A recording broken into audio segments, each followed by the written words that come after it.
Chapitre 33, quatrième partie, la simcha. Un des éléments fondamentaux pour le travail de la simcha, c'est tout simplement la émouna, la foi dans la présence de Dieu, la présence de Dieu ici-bas. Cette foi nous vient en héritage des Avot, Avraham, Yitzhak et Yaakov. Et comme souvent, les raisons essentielles de ce qui aurait dû être notre joie ne sont pas connues par l'individu, et c'est pour ça qu'il passe chaque jour à côté de choses extraordinaires, à côté d'expériences exceptionnelles. C'est ce que veut nous faire vivre le Baal HaTanya. Page 150, dans les éditions bilingues du Tanya, en bas de la page,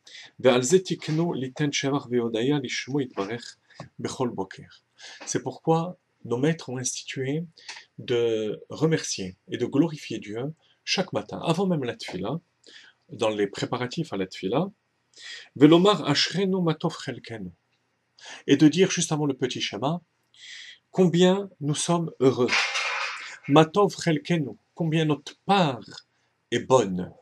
Notre part, c'est la partie de la neshama qui est habillée dans notre corps et qui nous est donnée en cadeau. Umanaim goraleno, on le cite chaque matin, bien que le Baal HaTanya ne le cite pas pour certaines raisons. Goraleno, c'est la partie de la neshama qui est au-dessus du corps. Comme le goral, le tirage au sort, qui est quelque chose d'irrationnel. Par contre, ce que le Baal HaTanya cite, Umayafa Yerushaten, combien notre héritage est beau. Qu'est-ce que notre héritage? Klomar, comment chez Adam sas vesameach birusha shenaflalo hon atak. Cet héritage, c'est la émouna, c'est la foi en Dieu. Et imaginons, dit le Baal HaTanya, que quelqu'un se lève le matin en apprenant la nouvelle qu'un héritage d'une somme fabuleuse lui est tombé, véritablement tombé, dans les bras. Chez Loamalbo, et il ne s'est pas fatigué pour l'avoir. Alors, bien entendu, même lorsque on a le salaire de notre travail, on est content. Mais quelque part, c'est quelque chose qui est à nous, qu'on possède. Donc même si on l'apprécie énormément, mais ce n'est pas la même joie que quelque chose qui est inattendu. Là, il s'agit d'une somme fabuleuse, qu'on ne s'imagine même pas, qui nous est venue en héritage. Donc il s'agit ni d'un salaire, ni d'un cadeau, mais quelque chose pour laquelle on n'a fait aucun effort.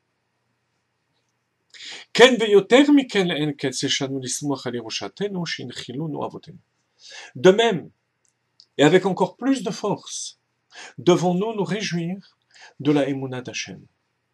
Parce que la Emouna d'Hachem, c'est quelque chose d'encore plus fabuleux. Et c'est quelque chose pour laquelle on a encore moins travaillé, puisqu'on a été créé de cette manière.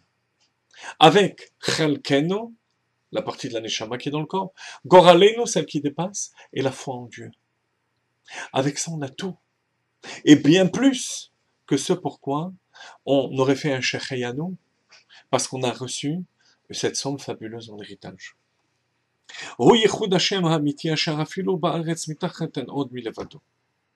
C'est la émouna en Dieu, comme quoi, même ici-bas, Dieu est présent. Et ensuite, le Baal HaTanya commente une parole de nos sages qu'on aura l'occasion de commenter dans un prochain cours. Mais avant d'aller plus loin, c'est là l'énoncé d'un des fondements de la Chassidut. Dans d'autres shittot, dans d'autres manières de pratiquer Avodat Hashem, l'homme se sent Adam Boded, un homme isolé. Il est toute sa vie pris par l'effort de s'isoler du monde, s'isoler des hommes pour être un homme d'exception, un homme de Torah, ce qui est quelque chose d'extrêmement puissant aussi, mais qui pose problème, dans ce sens que le monde matériel, le monde dans lequel la personne vit, n'est qu'une perversion, n'est qu'une épreuve. On ne peut pas ressentir de joie dans le monde. La Chassidut, par contre, prône, à travers ce principe du Baal HaTanya, que même dans le monde matériel, Akadosh Baruch Hu est avec nous. C'est là l'héritage d'Avraham, Yitzhak et Yaakov. Certains chassidim disent qu'ici, Avotenu, c'est le Baal Shem Tov, le Magid. C'est une conception qui dépasse l'esprit de l'homme.